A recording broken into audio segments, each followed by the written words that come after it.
SGI President Ikeda's encouragement for the future division, building a bright future based on our vow, exploring the life of Nanjo Tokimitsu, 1.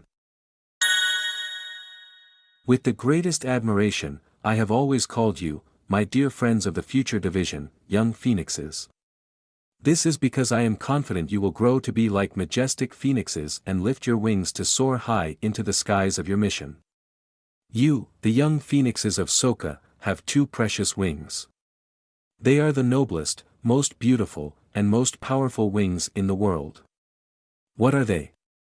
Your youth and your practice of Nichiren Buddhism.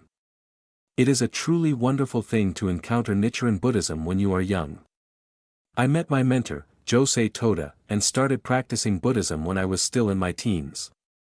I am deeply grateful for this, and believe there is no path for young people that is more fulfilling or worthwhile.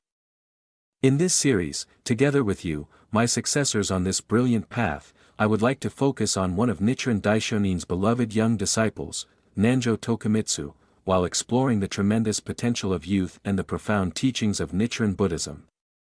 Once, when youth division members were having an informal discussion with Mr. Toda, the question arose, who is your favorite among Nichiren Daishonin's disciples? As people cited Shijo Kingo, the sage Nichimyo, Toki Jonin, the lay nun Myoichi, and others, Mr. Toda turned to me and asked, Daisaku, who's your favorite? Without a moment's hesitation, I replied, Nanjo Tokimitsu. Nanjo Tokimitsu began practicing the Daishonin's Buddhism when he was a child, along with his parents. In that sense, he can be seen as a forerunner of today's future division members. When Nanjo Tokimitsu was 7, his father died of an illness. The Daishonin immediately sent the family condolences and encouragement. And later made a special trip to visit Tokimitsu's father's tomb. It is thought that was the first time that Tokimitsu met the Daishonin. Having lost his father at such a young age, Tokimitsu must have felt very sad and anxious. But he remained strong, carrying on his father's faith with firm resolve. 9 years later, at the age of 16, Tokimitsu visited the Daishonin at his residence. The young man made the long journey, traveling over perilous mountain roads and through deep, impenetrable valleys, all so that he could express his gratitude and determination to the Daishonin in person.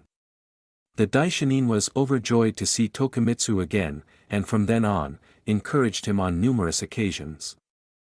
Tokimitsu looked up to the Daishonin as his mentor and, filled with youthful seeking spirit, received thorough training from him.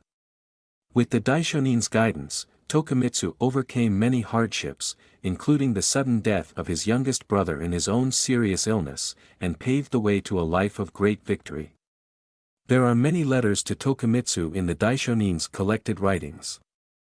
The words, "My wish is that all my disciples make a great vow," which members around the world have engraved deeply in their hearts, are from one of the Daishonin's letters to Tokimitsu.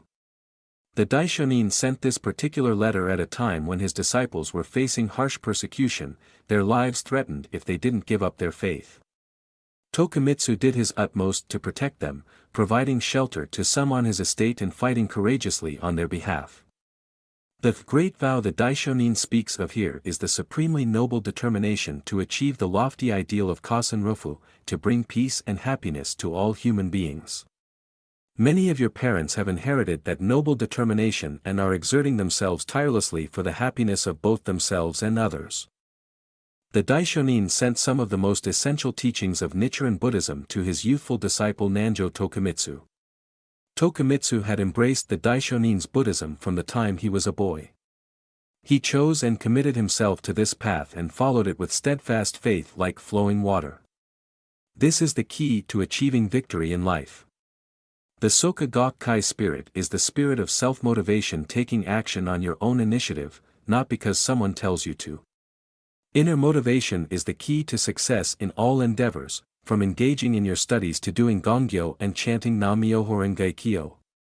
And by tenaciously persevering, you will find a refreshing sense of fulfillment and satisfaction. I hope you will all demonstrate such self-motivation and perseverance in this precious time of your youth. The heart, the mind, is mysterious, limitless, and free. Your future depends upon how big, deep, and serious your determination is right now. Some of you may think it's better to wait until you're older and more confident to make a determination. But strength doesn't produce determination, determination produces strength. Determination is like a root that usually can't be seen. If its roots are strong, a plant will be able to flower. Flowers bloom because of the roots. Youth is the time to cultivate the roots of determination. As long as you patiently keep trying to do your best, continuing to rouse your determination with an invincible spirit and rising to the challenge again and again, you will succeed in creating a brilliant future for yourselves. Start by chanting Nam-myoho Renge Kyo and making a determination. If you find your determination wavering, just keep renewing it day after day. As you continue pressing ahead in your own unique way, the roots of your determination will become strong and unshakable. As we study the youth and life of Nanjo Tokimitsu, who remained dedicated to the great vow for Kasenrofu as long as he lived, let us break through our limitations with ever-fresh resolve. Let's make our motto, determination is a source of strength. Determination leads to success.